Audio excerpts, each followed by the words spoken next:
Hello, this is Professor Mackey. I want to welcome you to our lesson on the well-structured argument. Building a well-organized essay takes time, and while you may already have many of the raw materials in the form of your ideas for your argument, the real work comes in putting it all together. This lesson will explain the structure of a standard thesis-driven argument that is commonly assigned at U.S. colleges. Let's start this lesson with a thought experiment.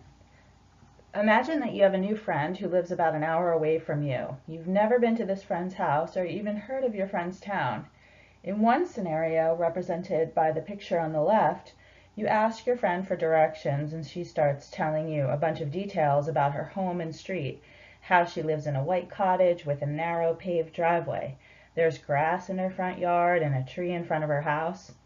Contrarily, in the other scenario, represented by the picture on the right-hand side, your friend gives you a summary of the roads that you will travel and the turns you'll take without going into much detail about any particular part of your trip. As someone who has no idea where you're going, which description would be more helpful to you? The summary or overview of your entire trip or the details about one specific part of your trip? Take a moment to think about this. If you're not even familiar with the town that your friend lives in, then the details about her home and yard will do nothing to help you find your way. This thought experiment illustrates a point that I think can be applied to writing. An argument essay, especially if your argument is original, can often feel like a trip into unfamiliar territory for your readers. This is why it's so important to give your readers the big picture or explain the general direction that you're headed in before you go into detail about any particular point. As a writer, the last thing you want to do is make your reader feel lost. At this point in your life, you may have heard a bunch of rules or advice about the kind of writing that you're supposed to do for school. Rules like you must have a thesis statement and your thesis should be the final sentence in your introduction paragraph. You may have also heard that each body paragraph should begin with a topic sentence that states the general point of the paragraph. And while these rules may seem rigid or arbitrary to you as the writer, they actually serve the very important function of orienting your readers or letting them know where they're going so they don't get lost. Of course, there are always exceptions to the rules, situations where the structural conventions of academic writing won't make sense or may not be necessary. But it's important that you understand that there's a good reason why you should adhere to the structural conventions of academic writing. A college-level essay can often feel like a long journey with many twists and turns. Thus, having a clear organizational pattern and a well-defined structure is one way that you, as the writer, can make sure that your reader will never feel lost.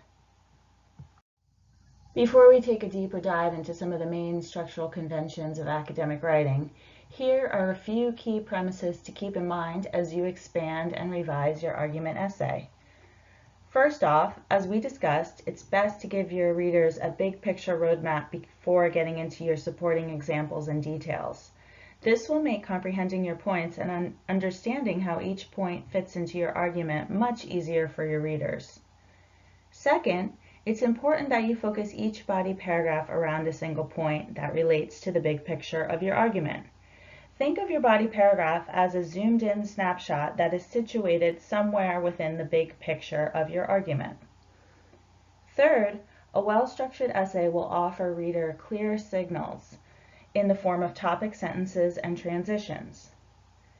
And finally, all body paragraphs should be logically arranged.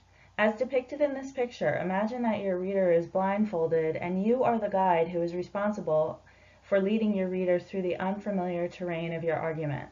Crafting a well-structured argument will make your reader's journey much smoother.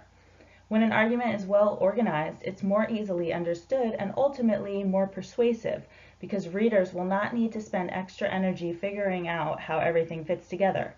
In a well-structured argument, all of this will be clear. Okay, now I want to dive into more detail about the key structural considerations of an academic argument. Here's the general formula for an introduction paragraph. First, you want to open with a hook. A hook is usually made up of a few striking or dramatic sentences that will get your reader interested in your essay.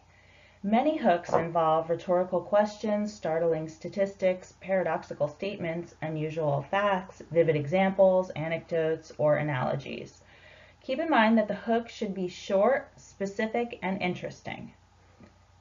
After you've hooked your readers, you'll want to bring in some background information.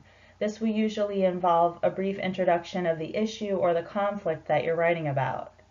What are the main arguments that are being made around this issue, and how does this issue relate to your reader? These are just a few of the questions that you will want to pose to your reader to give him or her some background or context on the argument. Then you should close out your introduction paragraph with a succinct statement of your big picture argument. This is also known as your thesis statement. A thesis is typically a single sentence summary of the overall point that you'll be arguing in your essay, and it is most often positioned as the final sentence in your introduction paragraph. The body paragraphs, which will make up the majority of your paper, should open with a topic sentence. The topic sentence is often the most general or broad sentence in that paragraph. It's helpful to visualize the body paragraph as a funnel, which is wide at the top and becomes increasingly narrow. In an argument paper, as a general rule of thumb, each body paragraph should contain at least one clear example. If your essay is a research paper or a textual analysis or response, you should include at least one short direct quotation in each body paragraph, about 2 to 4 sentences, as these quotations will serve as the evidence and detail that support the main idea of your body paragraph. Remember to stick to one supporting idea or point per paragraph, as trying to address too many ideas in a single body paragraph may be confusing to your readers and ultimately detract from the overall strength of your argument. Think of transitions as the bridges that you build for readers so they can smoothly travel from one point to the next. Here are some transition tips that will help you write an argument that flows smoothly. Again, remember that your reader doesn't know your argument nearly as well as you do, which is why it's important that you act as a good guide and smoothly move from one point to the next. Here are 3 of the most useful types of transitions in academic writing. First, and most importantly, you can connect new points to the big picture via topic sentences. Remember that the best topic sentences will tie the main idea of the body paragraph into the big picture or the thesis of the argument. Next, if your writing feels a bit choppy, see if you can smoothen it out by repeating key words and concepts. Oftentimes, carrying a word or phrase from one sentence to the next will create a much smoother journey for your readers. And finally, you can orient your readers using signal words, also known as transitional expressions.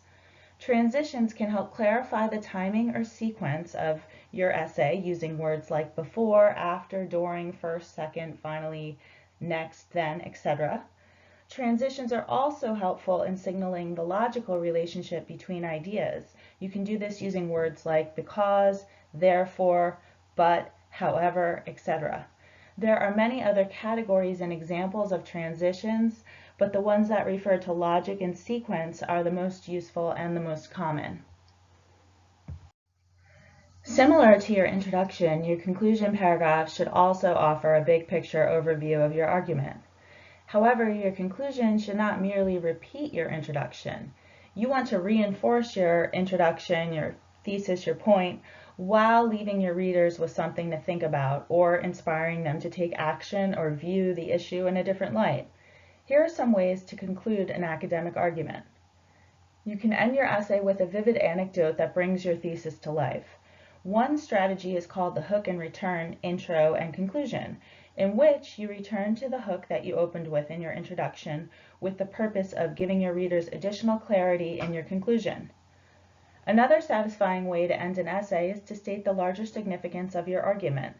In other words, even if your argument is about a highly specific topic, it's always possible to link that topic to some larger, widely shared value, belief, or cultural norm. And finally, especially if you're writing a proposal argument, ending with a direct call to action can offer a powerful motivation to your readers. One of the best tools that you can use to improve the structure of your argument is the revision or a reverse outline, in which you map out the key ideas in your essay and use this map to revise and reorder your body paragraphs. A revision or reverse outline is written after, not before, the completion of a draft. And as such, it allows you to step back from your essay and critically assess your current organizational pattern. When completing a revision outline, you can either work on the computer or you can mark up a paper document, whichever is best for you personally. Here are the steps to take when writing a revision or reverse outline. First, start by rereading your entire essay. Preferably, you should do this after you've let it sit for a day or two and you can return to it with fresh eyes. Then, keeping the main idea of your essay in mind, underline or rewrite the thesis as needed. It's important that your thesis accurately reflect the overall big picture scope of your argument. Then, you want to reread each body paragraph individually. As you reread each body paragraph, you should underline or write out an effective topic sentence for that paragraph. Next, using your topic sentence as a guide for each body paragraph, make sure that you delete or cross out any sentences that don't belong in that particular body paragraph. When working on a computer, many students like to create a separate document for their sentence cuts, the sentences that they're going to delete or move, and then they can see if these sentences might eventually be better positioned in a different location in the essay. Sometimes, if a sentence is truly off topic, it will need to be permanently deleted. The last thing that you want to do when working on your revision outline is review the main ideas of all the body paragraphs and rethink your particular paragraph arrangement.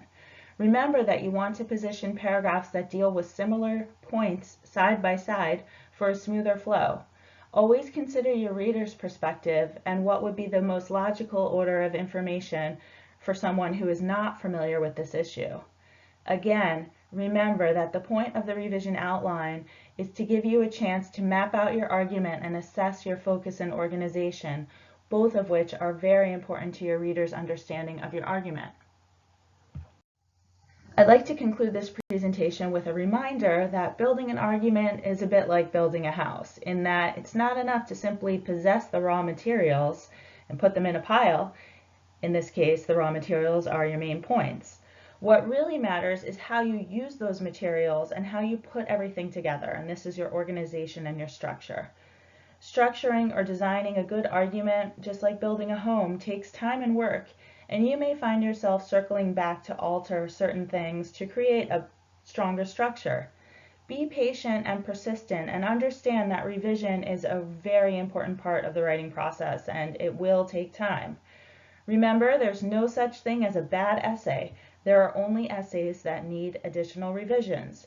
So if you take a process-based approach to writing and if you work hard on your argument, you will find yourself improving, which is the whole point of writing. In closing, I hope this presentation has enhanced your understanding of the key components of a well-structured essay, and I hope that it has inspired you to think about your argument from the perspective of your readers and realize that organization is in fact essential to readers' understanding of your argument.